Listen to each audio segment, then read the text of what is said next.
also this game in Pittsburgh, the Washington Redskins, with their quarterback seemingly as much talented on the ground as Michael Vick, it's just a whole different scenario for Washington. And he came into this game, Robert Griffin did, with a 70% completion rate. It wasn't the same in this game against Pittsburgh, but Robert Griffin came into this game with perhaps the most hype and, the most hype among rookies in the NFL and perhaps regarded as the rookie of the year.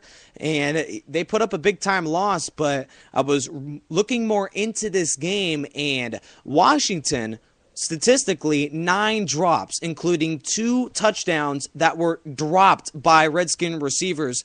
Now, of course, that might have not changed the outcome of this game, but there's very little offensive talent outside of Alfred Morris, another surprising rookie in the NFL.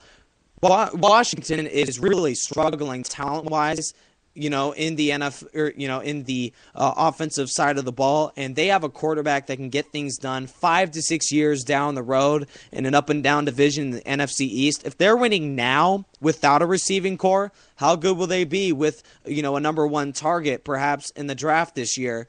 Obviously, Robert Griffin is in the running for Rookie of the Year. Just how different is this guy versus Michael Vick? We went over it earlier, that this guy seems to be reading different defenses at a different level than Michael Vick.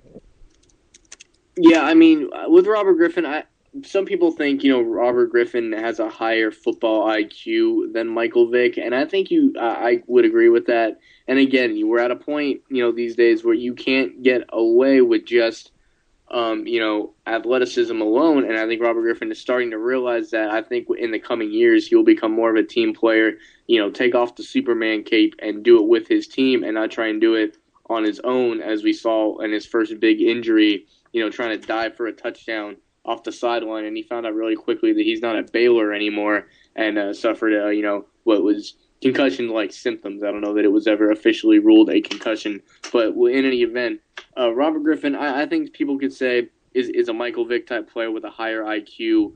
And, here's a team, it's not exactly a quick fix at receiving core. You got to get a lot of different guys in there. You got Santana Moss is his favorite target at the moment, and he's the oldest guy. So he's not going to be there too much longer. So it's a team, they're going to have to do a lot to not become, the Dolphins or the Jets, examples of teams with somewhat capable quarterbacks that just don't have anyone to throw to. So really, the clock is ticking in the future. You hit a home run with Robert Griffin. You finally got that quarterback. Can you get the other pieces? And offensively, when your best receiver in this game is Josh Morgan, a previous dropout from the San Francisco 49ers, they got rid of him because of catching problems, and it was the case in this game. Also in Pittsburgh, as the Redskins drop a big one, 27-12. Now, it's been 3 segments of the NFL goal line, and I think we're rounding out around 70 minutes overall, and that is time for perhaps the biggest part of the segment of the NFL goal line, or at least my favorite, the game balls for these NFL players. And I might give you some more time, Phil, to go over yours. I'll recap the scores right after I give my game ball. And, of course, it's got to go to the man that seemingly doesn't have the quarterback that can win, but he is a tremendous player, and it'll be unfortunate if this guy can never win a championship. He's a tremendous player, but at 30, he's still putting up the numbers, but we're seeing the age come around in this tight end. I'm speaking of Jason Witten in Dallas. 18 catches, 167. He didn't score a touchdown in this game, but was, a yard short at separate occasions. And absolutely, he's the tight end to go to for Tony Romo. And 18 catches is a Cowboy record with guys by the name of Michael Irvin, Alvin Harper, and Drew Pearson.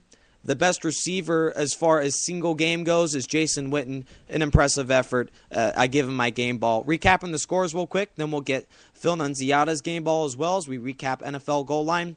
We didn't mention the Thursday nighter between the Bucs and the Vikings.